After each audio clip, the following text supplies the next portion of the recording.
Hi hello everyone, कैसे हैं आप लोग। मैं उम्मीद करता हूं कि आप लोग बहुत ही अच्छे होंगे और आप लोगों की दुआ से मैं भी ठीक ठाक हूं। तो स्टूडेंट्स, फिर से मैं आ चुका हूं एक नए वीडियो लेक्चर पे।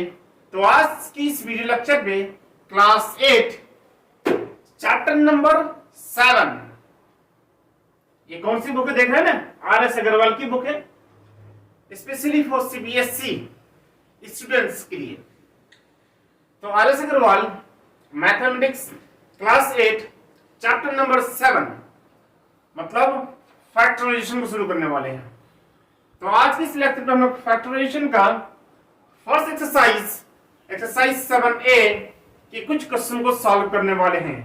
चलिए देखते हैं कि आज के इस एक्सरसाइज 7A के कितने क्वेश्चन को सॉल्व किया जाता है। तो आज का फर्स्ट क्वेश्चन है, फर्स्ट नंबर का फर्स्ट क्वेश्चन, मतलब फर्स्ट नंबर है और उसमें 3 क्वेश्चंस हैं, ठीक है ना। तो फर्स्ट नंबर का फर्स्ट क्वेश्चन क्या है देखिए आप लोग। ये हो गया हमारा फर्स्ट नंबर और इनका फर्स्ट क्वेश्चन है दोस्तों, वो क्या है 12x प्लस 15। इसको क्या करना है, फैक्टराइज करना है। तो कैसे करेंगे फैक्टराइज। फैक्टराइज का मतलब क्या होता है, आपने अपने क्लासरूम में सीखा होगा कि फैक्टराइज कैसे करते हैं। देखो, काफी ब्रीफली नहीं बताऊंगा, मैं आपको इतना बताऊंगा कि आपका हर एक क्वेश्चन बन जाएगा और आपको 100% समझ में आ जाएगा, इस बात की मैं गारंटी देता हूं। देखो, फैक्टराइजेशन आपको तब समझ में आएगा जब आप मल्टीप्लाई को समझेंगे कि अलजेब्रा का मल्टीप्लिकेशन क्या होता है। अगर आपको मल्टीप्लाई आता है तो आप फैक्टराइज को आसानी से सॉल्व कर सकते हैं। तो किसी भी क्वेश्चन को आसानी से आप फैक्टराइज कर सकते हैं। तो मतलब factorization is the inverse process of the multiplications, ठीक है ना। मतलब फैक्टराइज का मतलब होता है किसी भी, बोलो क्या, टर्म्स को या अलजेब्रिक एक्सप्रेशन को तोड़ देना। हम उतना तक तोड़ देंगे कि उसके बाद उसको दोबारा हम नहीं तोड़ सकते हैं। रिमेंबर दिस थिंग्स, याद रखना कि जब भी किसी भी एक्सप्रेशन को, जैसे ये क्या है अलजेब्रिक एक्सप्रेशन है, जब इन अलजेब्रिक एक्सप्रेशन को मैं तोड़ूंगा, जो भी फैक्टराइज होने के बाद आएगा, अगर उन टर्म्स को, उन चीजों को अगर हम मल्टीप्लाई करेंगे तो हमको दोबारा यही वाला अलजेब्रिक एक्सप्रेशन मिल जाएगा। अगर ऐसा हो रहा है तो इसका मतलब आपने जो फैक्टराइज किया है वो सही है, अदरवाइज कहीं कुछ मिस्टेक हो सकता है। चलिए देखते हैं। जहां 12x प्लस 15 है, देखो थ्योरी की कोई जरूरत नहीं, आप ध्यान दीजिए, समझ में आने की गारंटी है, ठीक है। तो 12x प्लस 15 को फैक्टराइज करना है। तो first of all you have to see, आपको सबसे पहले जो देखना पड़ेगा वो आप ये देखें कि ये जो नंबर है, ठीक है, इसमें मतलब ये दोनों नंबर कौन सा एक नंबर होगा जिनसे दोनों का दोनों डिवाइड हो जाता है। और वो भी जो नंबर देखेंगे तो ये हो सकता है कि ये नंबर किसी 1 2 3 4 5 नंबर से कट सकते होंगे, समझ रहे। मतलब कोई जरूरी नहीं है कि सिंगल नंबर से ही ये डिवाइड होगा, बल्कि ये हो सकता है कि वो 2-3 नंबर से डिवाइड हो। सब समझ, मतलब आपको देखना है कि कितने नंबर से कटता है, वो नहीं देखना, आपको ये देखना है कि कौन सा लार्जेस्ट नंबर है जिनसे ये दोनों डिवाइड हो जाता है। मतलब इनका हाईएस्ट कॉमन देखना, कॉमन फैक्टर देखना, मतलब कौन सा नंबर है जो इन दोनों को क्या कर सकता है, बोलो कट कर सकता है, ठीक है। तो यहां दोस्तों मैं देख पा रहा हूं कि 12 और 15 जो है ना, ये किससे डिवाइड होता है बताओ, 3 के टेबल में है। 3 4 से 12 होता है और 3 5 15 होता है, और 3 के अलावा कोई दूसरा नंबर नहीं है जो 12 और 15 को कट कर सकता है, कैंसिल कर सकता है। तो ठीक है ना। तो मैं ये फर्स्ट क्वेश्चन है जिसकी वजह से मैं इनको तोड़ करके बना देता हूं। इनको मैं लिख सकता हूं 3 into 4 और इनको मैंने लिख दिया x प्लस यहां मैं लिख सकता हूं 3 into 5। गौर से अगर देखेंगे तो यहां ये 3 और ये 3 दोनों कॉमन है, जौन जौन सा नंबर कॉमन होगा उन कॉमन नंबर को हम बाहर निकाल देंगे। उनके अलावा अगर देखिएगा, जैसे मैंने इस 3 को यहां लिख दिया, खत्म। अब देखो यहाँ 4 है तो इधर 4 नहीं है। अब देखो यहाँ 5 है तो इधर 5 नहीं है, तो कॉमन नहीं ले सकते हैं। अब यहाँ अगर देखो यहाँ x है, इधर x भी नहीं है, तो x को भी हम लोग कॉमन ले सकते हैं। मतलब क्या पता चला कि 3 यहां से बाहर आ जाएगा। बाहर आ जाने का मतलब अब बचा क्या, जो बच गया उनको ब्रैकेट के अंदर में लिख देंगे। तो यहाँ क्या बचा, 4 इंटू एक्स, तो यहाँ मैं लिख सकता हूं, जल्दी बताओ क्या लिख सकता हूँ, 4x हो जाएगा। यहाँ प्लस है तो प्लस दे देना है, 3 बाहर आ चुका है, जहां इस 5 को लिख देंगे। देखिए धीरे धीरे आपको हर एक चीज समझ में आएगा। तो यही हो गया हमारा क्या, इनका फैक्टराइजेशन। दोस्तों अगर आपको इतना समझ में नहीं आ रहा है तो आप देखो, इनको अगर मल्टीप्लाई करेंगे तो 3 4 से 12x मिल जाएगा, प्लस का तो प्लस आ जाएगा, 3 5 15, आपको अगेन वही वाला वैल्यू मिल जाएगा मल्टीप्लाई करोगे तो। चलिए देखते हैं आपके क्वेश्चन नंबर 1 का 2 नंबर। सो आज का क्वेश्चन नंबर 2 है 14m माइनस 21। अब इनको फैक्टराइज करना है। देखो मैंने काफी ब्रीफली बताया था, आप इन पे गौर कीजिए तो ये भी आपको समझ में आ जाएगा। जिनको समझ में नहीं आ रहा है तो आप चाहें तो वीडियो को पीछे करके भी देख सकते हैं, ठीक है। तो देखो दोस्तों, तो यहां मैं क्या कर सकता हूं, जल्दी बताओ, 14m माइनस 21। तो देखो सबसे पहले ये देखो, इन दोनों नंबर को देखो कि ये दोनों नंबर किन किन नंबर से डिवाइड होता है, मतलब इन दोनों नंबर का हाईएस्ट कॉमन मल्टीपल कौन सा है। 14 को हम किससे 2 से डिवाइड कर सकते हैं, लेकिन इनको 2 से डिवाइड नहीं कर सकते हैं। 14 को 14 से डिवाइड कर सकते हैं, लेकिन इसको 14 से डिवाइड नहीं कर सकते हैं। याद रखना, इनको 3 से डिवाइड कर सकते हैं, लेकिन इनको 3 से डिवाइड नहीं कर सकते हैं। मैं आपको डायरेक्टली बता दे रहा हूं, देखो इसको 7 से डिवाइड कर सकते हैं, इनको भी 7 से डिवाइड कर सकते हैं। आपको याद रखना, क्या आप इनको ऐसे तोड़ो कि लास्ट में यहां से कुछ कॉमन नहीं आएगा, 1 तो हमेशा कॉमन आएगा। आपको मालूम है अगर मैं न्यास हूं तो न्यास सर इंटू 1 कर दूंगा तब भी मैं न्यास सर ही रहूंगा, समझे ना। मतलब दुनिया में हर एक नंबर है, ये यूनिवर्सल ट्रूथ है, तो दुनिया में हर एक नंबर 1 से मल्टीप्लाइड है, हर एक ऑब्जेक्ट 1 से मल्टीप्लाइड है। 1 को छोड़ करके बात कर रहा है, समझा। तो 4 और 5 में से कोई 1 के अलावा कोई ऐसा नंबर नहीं है जो इनका कॉमन है, बिल्कुल नहीं है। और यहाँ x है तो यहाँ x था ही नहीं, तो और कुछ कॉमन आएगा ही नहीं, ठीक है ना। लेकिन यहाँ अगर मैं देख रहा हूं तो यहाँ डायरेक्टली मैं चाहूं तो 7 कॉमन ले सकता हूं। लेकिन दोस्तों आपका मैं ख्याल करता हूं, मैं यहाँ थोड़ा तोड़ करके बता देता हूं। तो इनको मैं लिख सकता हूं 2 इंटू 7 और यहाँ इंटू m कर देता हूं, माइनस कितना हो जाए 3 इंटू 7। तो यहाँ क्या हो जाएगा बताओ। तो मैंने क्या कर दिया, 2 इंटू 7 कर दिया, 3 इंटू 7 कर दिया। उनको बाद देखिए यहाँ 7 और यहाँ 7 कॉमन आ जाएगा, तो यहाँ मैं लिख सकता हूँ 7 बाहर आ जाएगा, यहाँ बच गया 2 इंटू m, 2m लिख दीजिए, और यहाँ माइनस 3 हो जाएगा।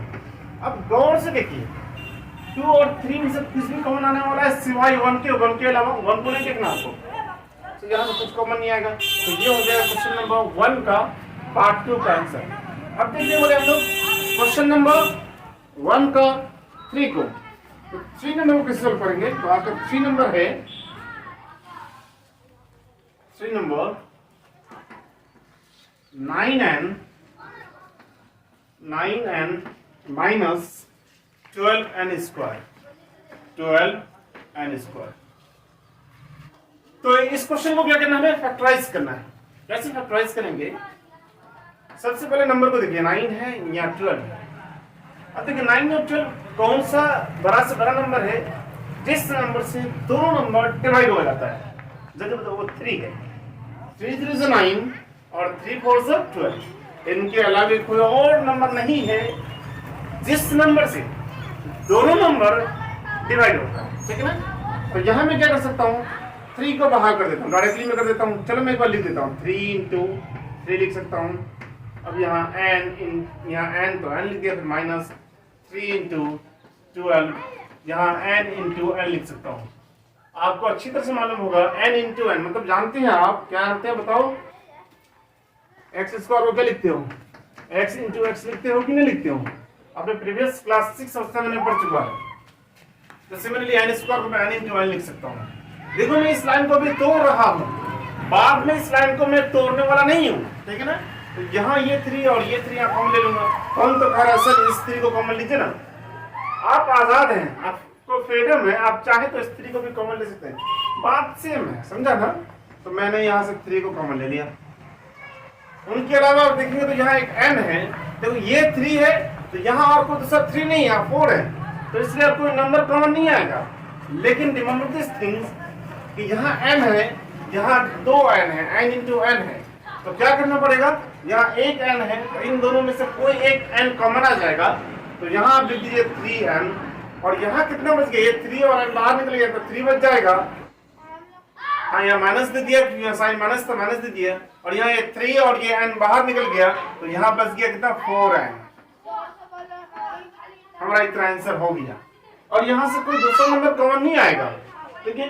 तो आज के क्वेश्चन नंबर 1 का first part, second part, third part solve हो गया। अब हम लोग सॉल्व करने वाले हैं क्वेश्चन नंबर 2 का फर्स्ट पार्ट को। क्वेश्चन नंबर 2 का फर्स्ट पार्ट क्या है देखते हैं। ये है हमारा क्वेश्चन नंबर 1, 16a स्क्वायर। तो क्वेश्चन नंबर 2 का फर्स्ट पार्ट है 16a स्क्वायर माइनस 24ab। अब इसको फैक्टराइज करना है, तो फर्स्ट ऑफ ऑल आपको वैसे ही देखना जैसे ऊपर मैंने किया। तो यहाँ क्या 16 है और ये 24 है, तो देखो कौन सा बड़ा से बड़ा नंबर है जो इन दोनों को क्या करता है, डिवाइड कर देता है। तो वो है आई थिंक मैं समझता हूँ 8।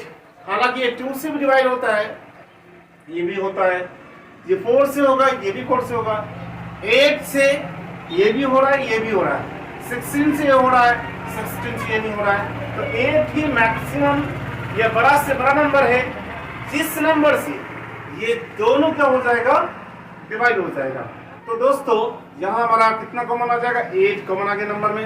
अब यहाँ देखो यहाँ a स्क्वायर है और यहाँ a है, तो इस a स्क्वायर को मैं लिख सकता हूँ a इंटू a। अगर आप नहीं समझ रहे होंगे तो आप ऊपर वाले क्वेश्चन में देख सकते हैं। देखो यहाँ n था, यहाँ n स्क्वायर था, n स्क्वायर को मैंने लिख दिया n इंटू n। तो सिमिलरली मैं यहाँ इस a को लिख सकता हूँ a इंटू a, और यहाँ एक a है तो यहाँ से एक a और यहाँ से एक a कॉमन आ जाएगा, तो यहाँ लिख सकता हूँ a। उनके अलावा कुछ भी कॉमन नहीं आएगा क्योंकि यहाँ एक a बच जाएगा और यहाँ हमारा a बाहर निकल गया, और b तो कभी कॉमन आ ही नहीं सकता है क्योंकि यहाँ b मौजूद है और फर्स्ट वाले टर्म में b नहीं है। अब हमको देखना है कि यहाँ क्या बच गया, 8 2 16, यहाँ 2 बच गया, उसके अलावा जहां एक a बच गया है, ठीक है ना। फिर माइनस क्या 8 3 से 24, तो मतलब यह 3 बच चुका है, क्या बच गया बोलो, 3 बच गया। उसके अलावा यहाँ a बाहर निकल गया तो यहाँ b बच गया। तो ये हो गया हमारा क्वेश्चन नंबर 2 का सेकंड आंसर। जो लोग यहाँ इस चीज को नहीं समझ रहे होंगे खासतौर पर इसको, तो आप एक बार यह गौर से देख ले, मैं आपको बता रहा हूँ। इस 16 को मैंने लिख दिया कितना 8 इंटू 2, इस a स्क्वायर को लिख दिया मैंने a इंटू a, और यहाँ माइनस है तो माइनस दे दिया, इसको लिख दिया मैंने 8 इंटू 3, और यहाँ a इंटू b हो गया। अब देखो यहाँ a 8 और ये वाला 8 कॉमन आ गया, यहाँ से एक a और ये a कॉमन आ गया। तो उसके बाद यहाँ a है तो इधर a और नहीं है, यहाँ 2 है तो यहाँ 2 नहीं बल्कि यहाँ 3 है, जहाँ b है तो फर्स्ट वाले टर्म में b नहीं है, तो इनके अलावे कुछ भी कॉमन नहीं आने वाला है। तो फाइनली हमारा ये आंसर हो जाएगा 8a बाहर आ गया तो यहाँ बाहर लिख दिया, या 2a बच गया तो यहाँ लिख दिया, माइनस है तो माइनस दे दिया, या 3b यहाँ अंदर रह जाएगा। तो ये था मेरा क्वेश्चन नंबर 2 का फर्स्ट पार्ट का आंसर। अब हम लोग देखने वाले हैं क्वेश्चन नंबर 2 का सेकंड पार्ट और थर्ड पार्ट को। हाँ तो दोस्तों क्वेश्चन नंबर 2 का सेकंड पार्ट है, क्या है 15ab square, a b square मतलब b का स्क्वायर है, माइनस 20 a स्क्वायर b है, a स्क्वायर b है। इसको फैक्टराइज करना है। कैसे करोगे फैक्टराइज, ध्यान देना। जो 15 और 20 को देखना पहले, तो मैं इनको देख पा रहा हूं, इसको मैं इस दोनों नंबर को मैं 5 से क्या कर सकता हूँ, डिवाइड कर सकता हूँ। मतलब ये भी 5 के टेबल में, ये भी 5 के टेबल में है। बाकी ये दोनों नंबर किसी 5 से बड़े नंबर के टेबल में नहीं आता, ठीक है ना। और जहां a देख रहा हूं, जहां a इंटू a है, जहां b स्क्वायर है, तो यहाँ b इंटू b है या b है। तो इसका मतलब आपको वो देखना है कि हाईएस्ट कॉमन कितना आ रहा है, हाईएस्ट कॉमन। तो यहाँ हाईएस्ट कॉमन में 5 आ जाएगा। उनके अलावा यहाँ एक a है या डबल a है, a इंटू a है, तो यहाँ a ही कॉमन आएगा। अब बोलोगे सर a स्क्वायर कॉमन ले लीजिए ना। देखो यहाँ a स्क्वायर है, यहाँ a है, तो दोनों समझ, यहाँ a स्क्वायर, यहाँ a, तो दोनों में से आपको कॉमन लेना है ना। तो यहाँ जो मतलब दोनों में मौजूद रहेगा वही लेना है। यहाँ a इंटू a लिख सकते हो, तो यहाँ a लिख सकते हो। तो single number of terms a common आ रहा है, ठीक है ना। तो यहाँ a लिख दिया। सिमिलरली यहाँ b इंटू b है और यहाँ b है, तो यहाँ b कॉमन आ जाएगा। उसके बाद क्या हो जाएगा, 5 3 से 15, 5 3 से 15 3 हो जाएगा। और यहाँ एक b बच जाएगा, माइनस है तो माइनस दे देना है। 5 4 से 24 हो जाएगा और यहाँ a हो जाएगा। ये हमारा क्वेश्चन नंबर 2 का सेकंड पार्ट का आंसर हो जाएगा। अब देखते हैं क्वेश्चन नंबर 2 का थर्ड पार्ट को कैसे फैक्टराइज करते हैं। तो क्वेश्चन नंबर 2 का थर्ड पार्ट है 12x square y cube minus 21 x cube y square. अब इस क्वेश्चन को फैक्टराइज करना है, बहुत ही सिंपल है, ध्यान दीजिएगा, समझ में आ जाएगा। तो देखो यहाँ 12 है और ये 21 है। तो मैं देख पा रहा हूं कि ये दोनों नंबर को किसी एक नंबर से क्या करना, डिवाइड करना है, ठीक है ना। तो अब आपको देखना है कि कौन सा नंबर है, कौन सा लार्जेस्ट नंबर है, कौन सा बड़ा से बड़ा नंबर है जो इन दोनों को डिवाइड कर सकता है। तो दोस्तों यह 3 एक ऐसा नंबर है जो 12 और 21 को डिवाइड कर सकता है। इनके अलावा कोई दूसरा नंबर नहीं है। और यहाँ एक्स स्क्वायर है या एक्स क्यूब है, तो यहाँ 2x है या 3x है, तो एक्स स्क्वायर कॉमन आ जाएगा। या 3y क्यूब है, जहाँ 2y स्क्वायर मतलब 2y है या 3y है, तो y स्क्वायर कॉमन आ जाएगा। तो finally we will take the common, क्या आ जाएगा बोलो, 3x स्क्वायर और y स्क्वायर। तो हमारा यहाँ कितना बच जाएगा, देखो कैसे लिया, 3 4 से 12 4 हो गया। यहाँ एक्स स्क्वायर क्योंकि x इंटू एक्स है, या x इंटू एक्स 3 बार x है, 2 बार तो कॉमन आ सकता है ना, लेकिन 3 बार नहीं आ सकता। क्यों? क्योंकि हमने क्या बताया, फैक्टराइजेशन मतलब ये होता है कि देखो दोनों में जो कॉमन आए, दोनों में कॉमन क्या आ रहा है बताओ, x इंटू एक्स या x into x into x, 2x तो कॉमन आ रहा है ना, 2x को कॉमन ले लेंगे, तो 2x कॉमन आ गया, तो यहाँ x खत्म हो गया, तो यहाँ x नहीं बचेगा, तो यहाँ 4 हो गया। उनके बाद यहाँ देखो यहाँ y इंटू y है और यहाँ y इंटू y है, तो यहाँ 2y है और यहाँ 3 गो y है, तो 2 ही y कॉमन आएगा ना। तो यहाँ क्या करेंगे, क्या बोलेंगे, तो यहाँ एक y बच जाएगा, माइनस यहाँ 3 इंटू 4 12 हो गया, तो 4 लिख दिया, तो 3 इंटू 7 कितना होता है 21, तो यह 7 हो जाएगा, यहाँ x लिख देंगे। तो ये हो गया आज क्वेश्चन नंबर 2 का थर्ड पार्ट का आंसर। तो दोस्तों आप चाहे तो इनको वेरीफाई कर सकते हैं। आपको हमेशा ध्यान देना है, इस बात पर ध्यान देना है कि आपका ये सही है या नहीं है। तो फर्स्ट ऑफ ऑल देखना कि इसके अलावा कुछ और कॉमन आ सकता है क्या। तो आप यहाँ देखो कि ये इस नंबर को देखो, इस नंबर को देखो, क्या इस नंबर से कुछ और कॉमन आ रहा है कि नहीं आ रहा है, कुछ भी कॉमन नहीं आएगा। क्या y और x में से कुछ कॉमन आ रहा है क्या, नहीं आएगा। ठीक है, इतना तक सेटिस्फाई हो मिल गया, आपको सेटिस्फाई हो गए। अब उसके बाद आपको चेक करना है कि ये फैक्टराइजेशन सही है या नहीं है। तो आपको क्या करना है, सिंपल सा कॉन्सेप्ट है, इनसे इनको मल्टीप्लाई कर दो, फिर माइनस साइन दे देना है, फिर इनसे इनको मल्टीप्लाई कर दो। मल्टीप्लाई करने के बाद after multiply you will get the same result. अगर आपको ये वाला रिजल्ट मिल जाता है तो आपका फैक्टराइजेशन सही है, अदरवाइज कुछ ना कुछ मिस्टेक्स होगा। चलिए दोस्तों, आज की लेक्चर पे हमने factorisation chapter number 7 exercise 7A का क्वेश्चन नंबर 1 का 3 क्वेश्चंस एंड क्वेश्चन नंबर 2 का 3 क्वेश्चन को सॉल्व किया। मैं समझता हूं कि आपको समझ में आ गया होगा। अगर आपको वीडियो समझ में आ रही है तो प्लीज वीडियो को लाइक एंड चैनल को सब्सक्राइब कर दीजिएगा। फिर मिलता हूं नेक्स्ट में वीडियो में। टाटा बाय बाय।